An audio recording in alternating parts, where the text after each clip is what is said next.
Telinga oleh Seno Kumira Aji Dharma.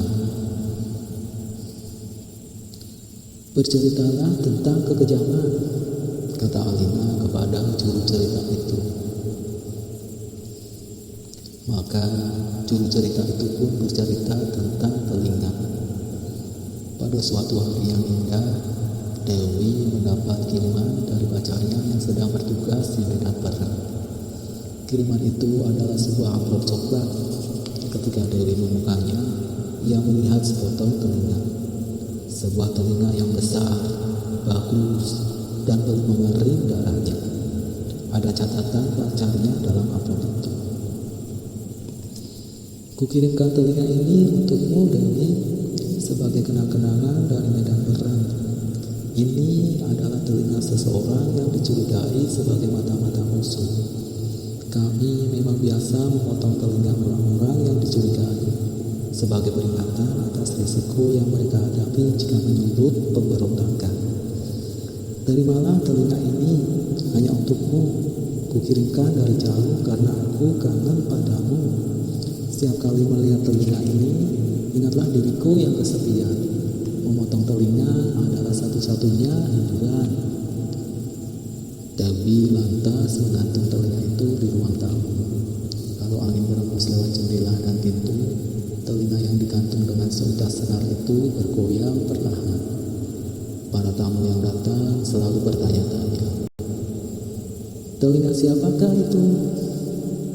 Dan Dewi selalu menjawab, oh, itu telinga orang yang dicurigai sebagai mata-mata musuh. Pacarku mengirimkannya dari medan perang sebagai kenang-kenangan. Kadang-kadang bila Dewi merindukan pacarnya, ia memandangi telinga itu sendirian malam-malam.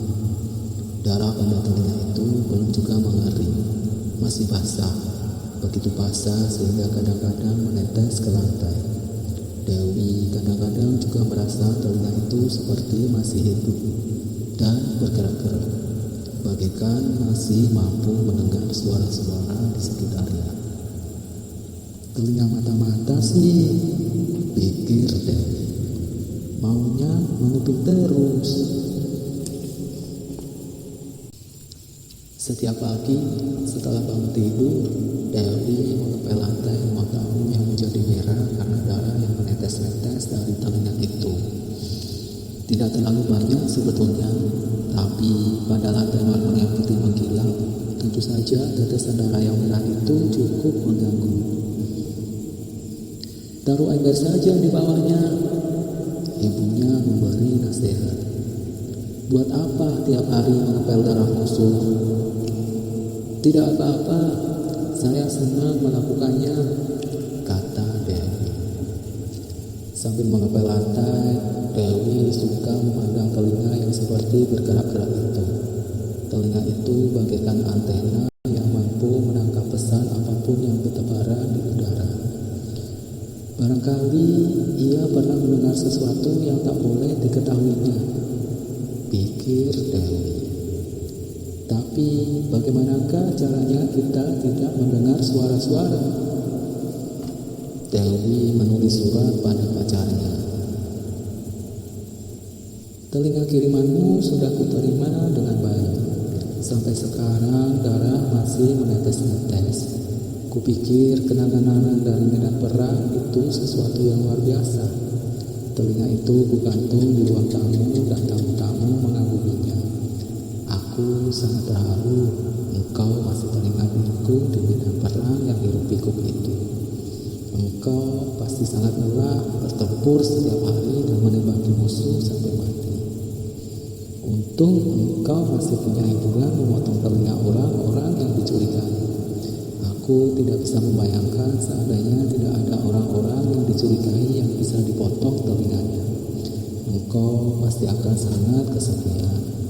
Pacarku, kekasihku, bersyukurlah kepada Tuhan bahwa engkau masih diberi kesempatan memotong telinga orang. Jika tidak, engkau akan sangat menderita. Percayalah bahwa aku sangat bangga akan dirimu. Aku sangat senang menerima kirimanmu.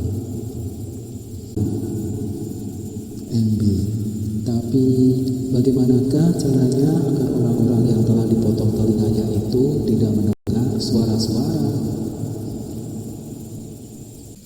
Setelah itu, hampir setiap hari Dewi menerima kiriman telinga dari pacarnya.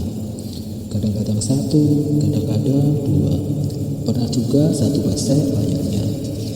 Isinya barangkali lebih dari 50 telinga. Dewi memanjang telinga itu di mana-mana. Di ruang tamu, telinga itu bergelantungan di bawah lampu kristal, bergelantungan di pintu dan jendela, bertempelan di dinding, bahkan juga dipasang di kiri kanan nomor rumah, kotak pos, dan papan nama orang tuanya. Ketika kiriman telinga itu masih juga datang, Dewi membuatnya jadi gantungan kunci, hiasan tas, bros, dan anting-anting. Telinganya beranting-anting telinga. Banyak amat telinga di sini, kata seorang teman kuliahnya. Kiriman dari pacarku di medan perang, Dewi menjawab dengan bangga. Pacarmu pasti sibuk sekali memotong telinga-telinga ini. Buset, banyak amat. Aku masih ada banyak kalau mau.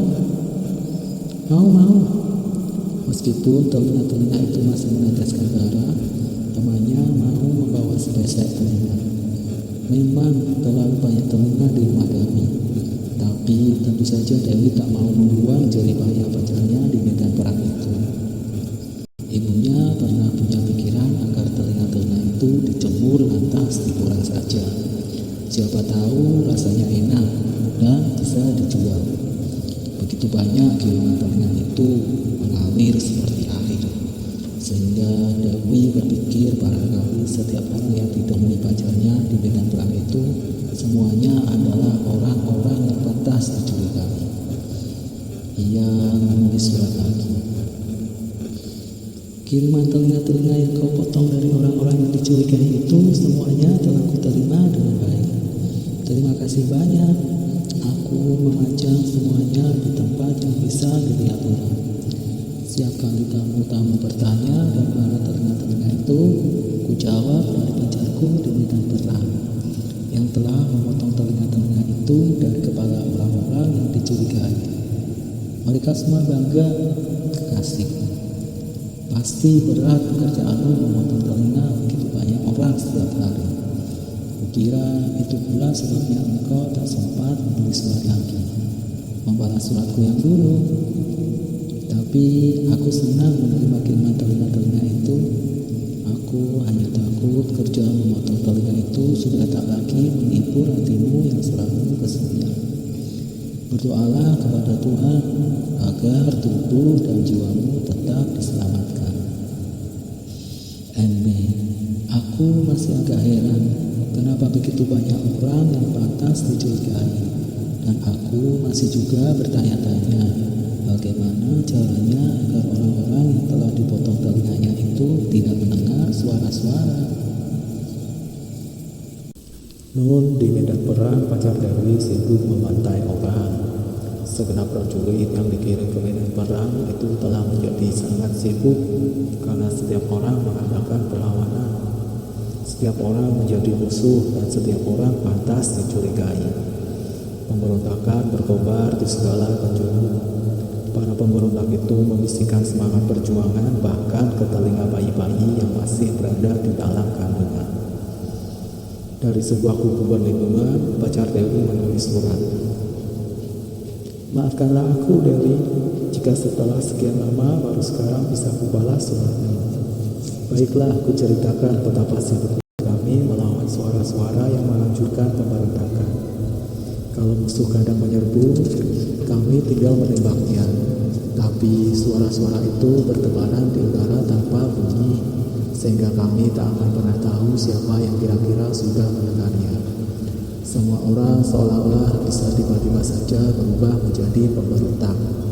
Kami tak akan pernah bisa tahu siapa lawan, siapa kawan. Kami terpaksa memantai semuanya. Dikau menanyakan suatu hal yang sudah lama menjadi pertanyaan kami. Bagaimana caranya agar orang mendengar suara-suara. Kami tak tahu, Dewi. Apalagi jika suara-suara itu tanpa bunyi. Jadi, kami bersepakat untuk memenggal saja kepala orang-orang yang dicurigai. Apa boleh buat?